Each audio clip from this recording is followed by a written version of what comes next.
There's a number sitting in a filing cabinet somewhere inside a bank headquarters right now. A number that represents exactly how much money you will spend on interest payments over your entire lifetime. And the terrifying part? They calculated it before you ever walk through their doors. The average American will pay over $600,000 in interest alone across their lifetime. Not purchases, not investments, pure interest. Money that vanishes, money that builds nothing for you. And what's worse, the banks didn't stumble onto this accidentally. They designed it this way, deliberately, psychologically, precisely. What you're about to hear isn't a conspiracy theory. It's behavioral science. And by the end of this, you'll never look at your bank account the same way again. Let's start with a man named James. James is 28. He earns $52,000 a year. He has a savings account, 2 credit cards, a car loan, and a mortgage he's proud of. By every visible measure, James is doing fine. He's doing what he was told to do.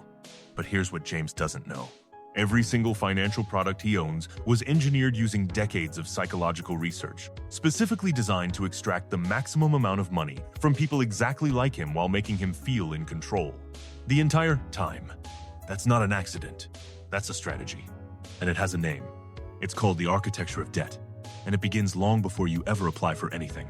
Banks invest billions into something called behavioral economics, the study of why people make irrational financial decisions even when they know better. And what they discovered changed everything. Here's the first trick. It's called anchoring. When you walk into a car dealership and they show you a $45,000 vehicle first, suddenly $28,000 feels like a bargain. Your brain has been anchored to the higher number. Banks do the exact same thing with credit limits. When your bank offers you a $10,000 credit limit, your brain doesn't think, I should use this carefully. It thinks, I have $10,000. Studies show that people spend an average of 12 to 18% more simply because their credit limit exists. The number itself changes your behavior. You didn't decide to spend more. Your brain did it without asking you. But that's only part of the story. The second trick is quieter, almost invisible, and it costs the average person $200 to $400 every single month without them realizing it. It's called minimum payment psychology. Credit card companies discovered something remarkable. When they list the minimum payment due, people treat that number as a suggestion from an authority, a kind of financial permission slip. Research from consumer psychology shows that displaying the minimum payment actually causes people to pay less than they otherwise would have. Read that again. The existence of the minimum payment reminder makes you pay less than you planned. A $3,000 credit card balance paid at the minimum rate takes over 14 years to clear. And by the end, you've paid nearly $2,800 in interest on top of that original $3,000. You paid almost double for things you probably don't even own anymore. And here's the part nobody talks about. This was not a flaw they fixed. This was a feature they kept.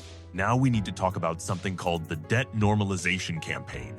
Because what happened in the second half of the 20th century wasn't just economic, it was psychological. Before the 1950s, debt was widely considered shameful. Borrowing money meant failure. The culture across the US, UK, and most of Europe treated credit with deep suspicion. Then, something shifted. Banks, retailers, and governments began a slow, coordinated effort to reframe debt as responsible financial behavior. Magazines ran features on the smart use of credit. Television ads showed happy families buying homes and cars on finance. The language changed from going into debt to making an investment in your future. Within 2 generations, carrying debt became not just normal, it became expected. Aspirational, even. Today, someone with no debt is often viewed with more suspicion than someone drowning in it. We've been conditioned to see leverage as ambition and frugality as deprivation. Most people completely miss this shift because they were born into it. The water was already changed before they got in the tank. But the deepest trick, the one that locks everything else in place, operates entirely below the surface. It's called present bias, and your brain came pre-installed with it. Neuroscientists discovered that when humans think about future consequences, a completely different and significantly weaker part of the brain activates compared to when we feel present pleasure. In simple terms, your future self feels like a stranger, and we don't sacrifice for strangers the way we sacrifice for ourselves. Banks know this. Every interest rate, every buy now, pay later offer, every 0% intro period is engineered to widen the gap between present pleasure and future pain. They are selling you your own brain against you. Here's what that looks like in real numbers. If you financed a $1,200 television on a credit card instead of saving for 3 months and you paid minimum payments, that television cost you $1,900 in 2.5 years of your life. But in the moment, it felt like freedom. And then something unexpected happened when researchers studied people who broke this cycle.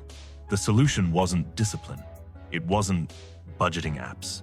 It wasn't willpower. The people who escaped the system did one thing differently. They changed what money felt like, not how it worked. Here's what that means. Wealthy people and studies across the US, UK, and Australia consistently confirm this: don't think about money as something they earn and spend. They think about it as something they build. The language is different. The identity is different. When a middle-income person gets $500, the instinct is to allocate it. When a wealth-oriented thinker gets $500, the instinct is to deploy it. One mindset manages scarcity. The other builds capacity. And here's the critical insight nobody teaches. You cannot out-discipline a system designed to exploit your psychology. You can't budget your way to financial freedom if every institution around you is engineered to create financial dependency. The game has to be understood before it can be played differently. The first move is awareness. Simply knowing about anchoring means the next time a bank raises your credit limit without asking, you recognize it as a behavioral nudge, not a reward. You pause where you previously wouldn't have. The second move is making the future feel real. Wealthy people talk about their future selves the way they talk about their children, with protection and intention. One powerful shift. Give your future self a name, a face, a situation. Research shows this single act increases long-term saving behavior by up to 30%. The third move is the one that changes everything. Stop organizing your life around what's left after spending. Start organizing it around what's protected before spending.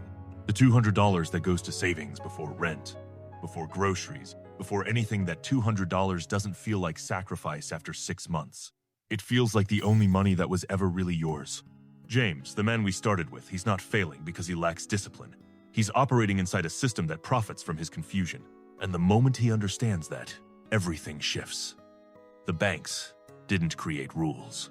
They created environments. Environments where your natural psychology works against your long-term interests. But environments can be changed.